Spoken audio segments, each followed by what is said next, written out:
Hello, sixth graders. So today we're going to be continuing analyzing our data. So the past few days, we have talked about box plots, and we have talked about histograms and frequency tables. And today we are going to be analyzing using another concept, and it is called mean absolute deviation. Ooh, it's quite the mouthful. Okay, and I'm going to tell you exactly how to find the mean absolute deviation, or the abbreviation is MAD. So the question of the day, it says, how can a single number describe how much data numbers vary from the mean? And why do we need to find out? So vary, that goes with the word variability. Okay, and remember, variability describes how spread apart or spread out the data is in a set, okay? So if your data varies a lot, you have a lot of variability. If your data is really close together, you have a small amount of variability. So what measure of variability or how spread out data is have we already talked about? Well, we've talked about range. That literally is the largest minus the smallest data value. That is how spread apart your data is. And then what did we talk about for box plots? That also tells you how spread apart your box is. That is the interquartile range, or the IQR. So we talked about range, and then we also talked about the IQR, which is how spread apart your box is, okay? And along with variability, what data methods are used to find the center of data? What have we already talked about to find the center? Well, the mean measures the average, which is a measure of center, and the median, okay, that is the actual literal measure of center when you line them all up in order and then cross them out until you get a middle, okay? Now, we talked about measures of center, we talked about measures of variability.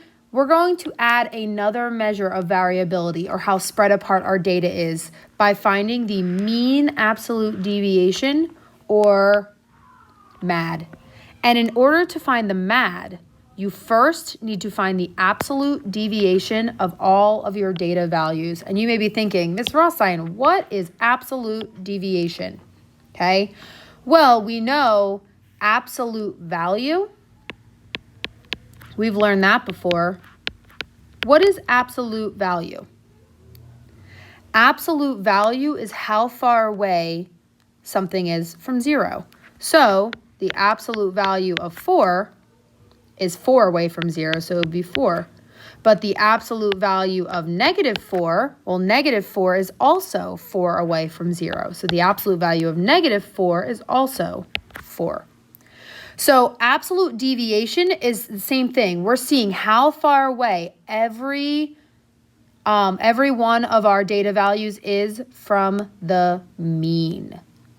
Okay, so that's why I have these 3 boxes here, because what we're going to do, we're going to record all of our data values, okay? So these are our data values for how many siblings do you have, and I feel like by now I kind of have them memorized. We have 3 zeros, okay? We have 7 ones. We have 12 twos.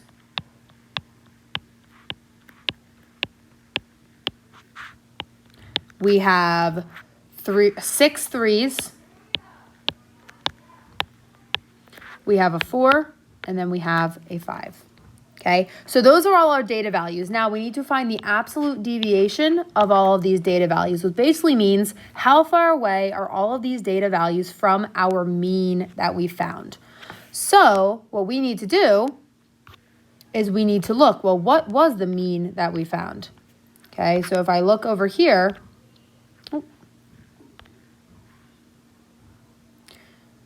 that's the mode, the median, the mean. So the mean is the average of our data points. We added that all up and we got 58. We divided by 30. So our mean was 1 and 93/100ths, which is 2. So what we need to do now is we need to take all of those data values that we just wrote down and see how far away they are from 2. So how far away is 0 from 2? Well, we can do 2 minus 0. It's 2. Same thing here.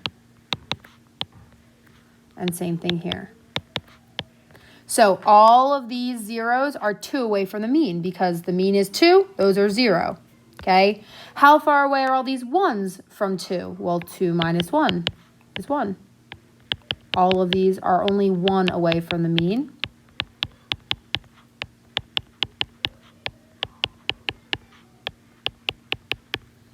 All right. Now, all of these, the data values, all of these 2's, if the data value is 2 and our mean is 2, all of those 2's are nothing away from the mean, okay? Because we have the mean minus the data value, we get 0. So all of those are 0 away from the mean. So again, all we're doing right here is we are just seeing how far away every data point is from the mean. And we got what the mean is of 2. So it just takes long just doing our subtraction. And lastly, we're getting into the 3's. 3 is 1 away from 2 because 3 minus the mean of 2 is 1.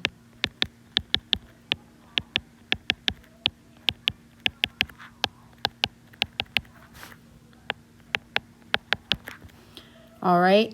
And then lastly, the 4 and the 5. 4 minus the mean is 2 and 5 minus the mean is 3. So all of our data values are either 1, 2, 0, or 3 values away from the mean, which really isn't that much.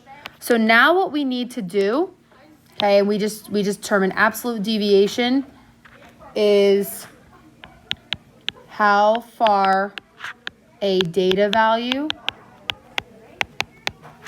is from the mean. Okay, so each distance that we calculate is called an absolute deviation because it is the absolute value, because remember, distance has to be positive, it's the absolute value of the deviation, or the distance from the mean. So all of these distances that we found have to be positive because we learned with absolute value that distance is always positive. So what we did, we need to find out how far all our data values are from the mean. We just did that. All of the things that are circled in blue, that's how far all our data values are from the mean. Now, that is just the absolute deviation.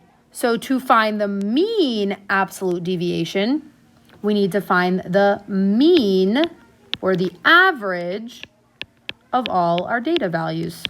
Okay, so what we are going to do, remember, to find the mean, you have to add up all of the data values and then divide by how many you have. So if we add all these data values up, I get my calculator up. We have 2 plus 2 plus 2 is 6 plus 1. So we have 1, 2, 3, 4, 5, 6, 7 ones, so that's 7, plus 6, 13. So all of this is 13. Now all of these zeros are just 0. And then these 6 ones are 6, 7, 8, 9, 10, 11. So all of those over on this side equal 11. So now what we need to do is add up all those. So 13 plus 0 is 13, plus 11 is 24. And then we're dividing 24 by how many data values you have. Because remember, that's the mean. Add them all up, divide by how many values you have. So 24 divided by 30. I automatically know that I'm going to get a number less than 1. So the mat of our class data is 80 hundredths, okay? So what that means is that the average data value is less than 1 away from the mean, which means that our data value, MAD either tells us if our data value is spread apart or close together. Okay, so it helps us get a sense of how spread out the values in our data are. If your MAD is low, like this number, that means your data values are very, very, very close together. Okay, and in this case, if we look at our data values, they are. Our range is just 0 to 5. So our data is really, really close. So it makes sense that the average data value is really close to the mean. And in this case, the average data value is less than 1/80 away from the mean. Okay. Now, if you have a MAD of a large number, like 20, okay, that means that your average data value is 20 away from the mean, which tells you that your data is pretty spread out. Okay. So low MAD equals close data. High MAD equals spread out data. All right, so what you guys are going to do is you are going to do this exact same thing with your own data. So all of this whole table is in the classroom. You're going to write down all of your data values, okay? And then you're going to subtract the mean minus every single data value, okay, to figure out how far away it is from the mean. Now, okay, what I would do when you're doing the subtraction, always put the bigger number first, so it's always going to be positive.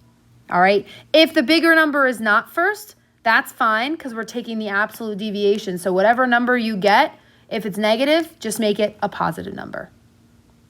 All right. If you guys have any questions, please let me know. And you can complete that for your own data and have a wonderful day. Bye.